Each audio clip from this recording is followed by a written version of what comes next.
Olá pessoal, essa é a nossa videoaula sobre férias e 13º salário. No passivo, a gente tem uma relação entre passivos, né, e provisões. Né? Passivos, digamos que são aquelas obrigações do momento presente, né, que decorrem de eventos passados. Né? E a provisão é aquilo que decorre de algo que ainda não é muito certo, né? Mas que vai gerar alguma obrigação futura. Então, algum tempo atrás, se tinha algumas dúvidas sobre férias, se seria um passivo direto ou se seria uma provisão. Parece que hoje já é bem definido férias como um passivo, né? Porque é uma obrigação definida, concreta, presente, porque a partir do momento que o trabalhador realiza a sua atividade, a empresa passa a ter a obrigação de pagar, pelo menos de forma proporcional, as férias ao seu funcionário. Férias, o que é férias? Férias é um direito que o funcionário tem de usufruir um período, né, com base no que está estabelecido na Constituição. Então, ele é calculado e é reconhecido de forma estimada, baseado na remuneração que ele tem e o tempo de trabalho que o funcionário desenvolve para a empresa. A estimativa se chama estimativa porque o funcionário pode ter flutuações no seu salário, então isso vai gerar a necessidade de fazer uma média das suas remunerações. Mas, de qualquer forma, é uma estimativa quase que exata, né? Porque a partir do momento que todo mês ele é atualizado, na hora de fazer o pagamento efetivo das férias, a gente já tem um valor não estimado, mas sim um valor exato que vai ser pago para o funcionário, que quando ele for, então, usufruir das suas férias. As férias ela é devida aos empregados e registrada pelo regime de competência, ou seja, à medida que o funcionário trabalha, ele passa a ter esse direito. Sobre o valor de férias é adicionado 1/3 constitucional, né, definido pela Constituição, por obrigação constitucional. E, além disso, nós temos os encargos de INSS e FGTS, que são incidentes sobre férias também. Então, não só na folha de pagamento, mas também nas férias, existe o cálculo desses encargos. A empresa precisa também pagar esses encargos que vão além do valor normal das férias. O funcionário que tiver faltas, ele tem desconto no número de férias a serem usufruídas de acordo com o que está nessa tabelinha aqui, né? Então, as faltas não justificadas, né? Faltas justificadas não tem esse problema, mas faltas não justificadas que geram desconto de salário também provocam desconto nos dias a serem usufruídos de férias. Essa estimativa de férias ela é apurada, né, de forma proporcional, né, mesmo para períodos aquisitivos não completos, porque o período aquisitivo completo ele é de 1 ano a partir do momento que o funcionário começa a trabalhar. 1 ano depois ele tem direito a essas férias. Mas deve-se lançar já de forma proporcional a partir do momento que ele começa a trabalhar. Ela é dedutível para efeito de imposto de renda, né, e sempre deve ser agregado a ela 1/3 constitucional, mais os encargos decorrentes tudo que a legislação estabelece. Fazendo um exemplo para entender melhor essa situação, nós temos aqui um grupo de funcionários, né? Ali nós temos a data de admissão deles e as remunerações. Tá? Então, nós vamos apurar o que seria o que está contabilizado até outubro para poder contabilizar os meses subsequentes. Né? Então, vamos supor que a gente está no mês de outubro e a gente quer saber quanto é que tem lançado de férias até o momento. Então, nós pegamos o valor do salário, adicionamos 1/3 desse valor e, a partir disso, nós calculamos as férias devidas de forma proporcional. Então, para entender, né? Primeiro caso, o funcionário Marcos ele recebe 1.320 mais um adicional de 440. Ele tem um salário mais adicional de 1.760. Como nós estamos ao final do mês de outubro, na verdade, ele trabalhou um mês, né, dos 12 meses. Então, nós vamos pegar esse 1.760 e dividir por 12. E aí vai dar 146,67. Adicionar os encargos de INSS e FGTS, e nós vamos ter o total devido a ser lançado como o total de férias a pagar para os funcionários. Nesse caso aqui nós temos também o João, por exemplo, que é uma outra forma de a gente entender, né? Ele recebe 1.400 mais um terço, ele fica em 1.866,67, e nesse ano ele trabalhou já desde janeiro, né? Então nós estamos em outubro, a gente pega esse 1.866, divide por 12 e multiplica por 10 para chegar no valor das férias devidas, adiciona os encargos, chega no valor total. O funcionário Jorge tem outra característica diferenciada, né? Ele tem direito a férias, mas ele ainda não usufruiu dessas férias. Então, o período dele e a quantidade de férias devida é maior do que de um ano de salário, né? Então, o salário dele é 1.800, mais 600 de um terço, deu 2.400. Divide por 12 e multiplica pelo número de meses que ele está trabalhando na empresa. Então, ele trabalhou 6 meses do ano passado e mais 12 meses desse ano. Então, ele está 10 meses, né? Porque nós estamos em outubro. 10 mais 6, 16 meses. Então, divide por 12, multiplica por 16 e nós chegamos a R$ 3.200, mais os encargos, a gente chega no valor devido de férias para esse funcionário. A partir do cálculo que foi feito em outubro, a gente chegou ao valor que nós tínhamos lançado até o momento acumulado de outubro, que na soma dos funcionários gerava 14.249,96, e aí de férias, né? E aí nós vamos então calcular as férias de novembro. Então a gente vai fazer exatamente a mesma coisa, pegar o salário mais o adicional, esse valor total a gente divide por 12 e multiplica pelo número de meses, né? A gente vai ver que o Marcos agora a gente está multiplicando por 2 meses. Mais o encargo, mais o valor, vai chegar um valor total das férias acumuladas até outubro. Nesse caso, o valor total acumulado foi 15.870,67.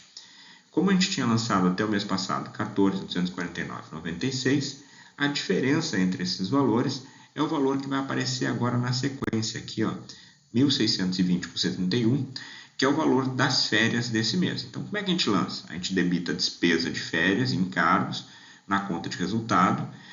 Se a gente tiver funcionários de setor diferente, a gente tem que abrir uma conta para cada setor, um para o setor administrativo, outro para o setor de venda, outro para o setor de custos, e creditar no passivo, que é férias e encargos a pagar, em que vai ser lançado o valor das férias, efetivamente, mais os encargos que a empresa paga. Então, olhando ali a descrição na tela, vocês veem que tem valor, né? Era 15.870,67, que era o acumulado até novembro, menos 14.249,96, que era o acumulado até outubro, resultou no lançamento de 1.620,71.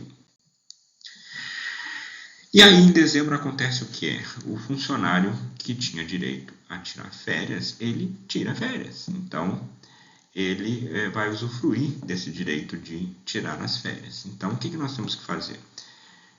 Tá aquele valor que está lançado lá em férias a pagar, uma parte é dessas férias dele. Lembram que ele tinha um valor de 3.200 acumulado, né, até outubro relativo a férias. Então, mas o salário dele é menor, por quê? Porque, na verdade, ele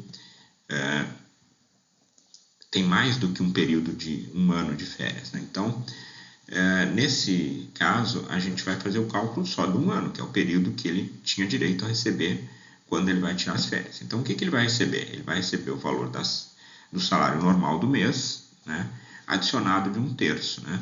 Mas isso está lançado lá na conta de férias. Então, ele vai receber 1.800 mais 600, que dá R$ 2.400, vai descontar o INSS dele. O imposto de renda, nesse caso, ele não vai descontar porque ele não chegou, né, na tabela, ele pegando o valor total 2.400 e diminuindo o valor do INSS, ele fica abaixo do limite mínimo. Então, aí ele não precisa pagar imposto de renda, mas ainda tem o INSS patronal, né, e o FGTS calculado sobre esse valor. Então, nós vamos pegar os 2.400 e diminuir os 196 e lançar em férias e encargos a pagar a Banco do Brasil, relativo a esse valor que se refere às férias desse funcionário que está sendo paga nesse momento. Além disso, nós vamos lançar então os encargos, então nós vamos pegar o INSS que nós descontamos dele, nós vamos pegar o INSS patronal e mais o FGTS, e junto a esses valores todos, nós vamos fazer o pagamento das férias e encargos relativo às questões previdenciárias e de fundo de garantia. Então, somando esses valores, conforme está ali na tela, chegar a 1.050, 1.40, e aí nós vamos fazer o lançamento. Férias e encargos a pagar a Banco do Brasil pelo valor desse total. Vejam que tudo é lançado na conta de férias e encargos, porque mensalmente a gente está lançando na conta de férias e encargos esses valores respectivos. A próxima parte aqui que nós temos a trabalhar é o 13º salário, que também é devido pelo regime de competência e que também tem incidência de encargos de INSS e de FGTS. A diferença é que o 13º ele tem movimentos um pouco diferentes, né? Nós temos um pagamento de uma primeira parcela, que é um adiantamento, e depois, então, se faz o pagamento da folha do 13º ao final do ano. Lembrando que a gente vai contabilizando mês a mês o valor proporcional do 13º e até o dia 30 de novembro a empresa paga então essa primeira parcela e depois então faz a apuração final do 13º devido para o funcionário e faz o respectivo pagamento. Então, por isso o exemplo que vocês vão ver agora, ele tem essas 3 etapas, né? Então, primeiro é o cálculo e contabilização do 13º do mês de novembro, depois, na verdade, o referente ao mês de outubro, depois os cálculos referentes a outubro, o cálculo e contabilização de novembro, a folha de adiantamento e a folha de pagamento de 13º final. A estimativa, então, de 13º até outubro, ela é semelhante ao que a gente viu lá nas férias, mas ela tem algumas particularidades. A primeira é de que não tem adicional, né? Então é só o valor efetivamente do salário e que refere-se só ao exercício, porque o 13º ele se encerra a cada final de ano, né? Então não tem valores de anos anteriores. Então, mesmo o funcionário Jorge lá, ele tendo sido contratado em 2022, ele já recebeu lá em 2022 o 13º dele. Então, nós vamos contar tudo para esse ano. Então, vocês vão ver que como a gente está em outubro, a gente vai ter um mês proporcional do Marcos e do Lauro e 10 meses do João, do Jorge e do Paulo, porque são de janeiro até agora, até outubro. O 13º, então, ele vai ser proporcional. Então, pegou o Marcos, por exemplo, 1.320, divide por 12, é um mês só, adiciona os encargos e tem o valor total. E nos outros, divide por 12, multiplica por 10, adiciona os encargos e temos o valor total. Então, até aqui, tinha lançado lá em 13º salário a pagar 9.465,22. No mês de novembro, nós vamos aumentar um mês, né? Porque todos se mantiveram. Então, agora, o Marcos e o Lauro, em vez de 1, é 2, e o João, o Jorge e o Paulo, em vez de 10, é 11. Faz a mesma coisa. Divide por 12, multiplica por 2 ou multiplica por 11. Adiciona os encargos, nós temos o valor acumulado de 13º até o mês de novembro, que é 10.680,67. Menos o valor acumulado até outubro, 9.465,22, vai resultar no valor de 1.215,45, que é o que a gente efetivamente lança relativo à constituição dos encargos a pagar de 13º. Lá no final de novembro ou até novembro, então a empresa tem a obrigação de pagar a primeira parcela, porque até então a gente está provisionando o valor, mas a gente não fez nenhum pagamento. Aí em novembro, então, a gente paga o adiantamento de 13º. Algumas empresas antecipam no momento das férias 13º, uma escolha que a empresa tem a realizar. Realizando isso, então, em novembro, o lançamento ele é decorrente da seguinte informação. A gente pega o salário e divide por um número de meses até novembro. Então, por exemplo, o Marco e o Lauro trabalharam em outubro e novembro, então 1.320 divide por 12, multiplica por 2. Jorge, João e Paulo divide por 12, multiplica por 11. E nós chegamos ao valor do 13º devido. Tá? Então, o adiantamento é desse valor, não tem nenhum desconto aqui. E os encargos que são calculados são só o do FGTS, que vai servir para recolher esse valor. na verdade tem que ter cuidado que é 50% do 13º devido, né? Então, o funcionário Marcos e Lauro tem um 13º até aqui de 220, eles vão receber 50%, que é 110.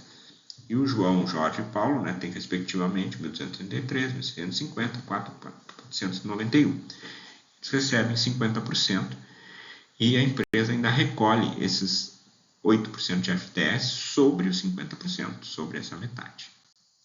Então, o lançamento que a gente vai fazer vai ser adiantamento a depósito pelo valor total que o funcionário vai receber, ou seja, 50% do salário até esse mês. E nós vamos lançar 13º encargos, que é aquela conta que a gente estava lançando os encargos até agora, contra a FGTS recolher dessa parcela, dessa diferença de 8% sobre o valor devido como adiantamento de 13º. Bom, aí para finalizar a gente vai fazer a folha de 13º, que é lá até 20 de dezembro, deve ser pago pelo que determina a legislação. Então aí passou mais um mês, então nós tínhamos outubro, novembro e dezembro agora. Então nós vamos pegar o valor do salário, dividir por 12 e multiplicar pelos meses. No caso, Marcos, Lauro e João por Marcos e Lauro 3, e João, Jorge e Paulo é integral, porque eles trabalharam o ano inteiro, né? Então, desses valores, nós vamos calcular o INSS na mesma lógica do INSS que se calcula no salário, ou seja, por faixas, né? Então, pega a faixa, aplica o percentual da faixa, até fechar o valor total do salário. E ali está tudo demonstrado naqueles cálculos abaixo, tá? Então, aí nós temos os valores do INSS. E o Paulo, que tem maior remuneração, ele tem direito, ele tem a obrigação, né, de pagar o imposto de renda. Então, vocês vão ver aqui nessa tabela seguinte que tem o cálculo do imposto de renda dele. Então, ele é 4.900 menos 511,93, que é o INSS, menos os 2 dependentes que ele tem. O valor que dá vai lá na tabela, no caso deu 22,5, aplica e diminui o valor do desconto previsto na tabela, e ali tem o valor do imposto de renda dele. E aí a gente não pode esquecer que no 13º a gente tem que descontar o adiantamento que foi pago, aquele que foi pago lá em 30 de novembro, ele tem que ser descontado. E aí só para o líquido, que é o que efetivamente vai ser pago para o funcionário. Lançamentos, então, para registrar essas operações finais, debitamos 13º encargos a pagar pelo valor relativo ao total bruto da folha, creditamos a conta de adiantamento pelo valor que tinha sido adiantado, creditamos o INSS para ser recolhido posteriormente, o imposto de renda para ser recolhido posteriormente e creditamos o depósito bancário, que é o que efetivamente a gente vai pagar, né? Que é aquela diferença que aparece lá no final da folha, que é o valor líquido de 13º a ser pago pelo funcionário, já que ele já recebeu uma parte de forma antecipada. E também temos que ajustar a questão dos encargos, né? Então, os encargos incidentes sobre o 13º de INSS e de FGTS. Então, o encargo de INSS é calculado sobre o valor total da folha, que é 8.760, e o FGTS ele é calculado sobre o valor total, mas tem que deduzir aquela parte que já foi paga antes, quando se pagou o adiantamento do 13º salário. E aí, lança-se esses valores a crédito e a débito, então, da conta de 13º, para que ela seja zerada, a gente vê a conta T ali no cantinho, ela precisa ser zerada, porque ela foi lançada durante o ano, mas ela sempre é zerada ao final do ano para recomeçar um novo exercício. E a diferença, então, a diferença é a despesa, o que não, que seria efetivamente a despesa de dezembro, né? Que permite que o 13º seja lançado mês a mês, e no mês de dezembro tem, então, também uma parte do 13º do ano todo que também é contabilizado como despesa no mês de dezembro.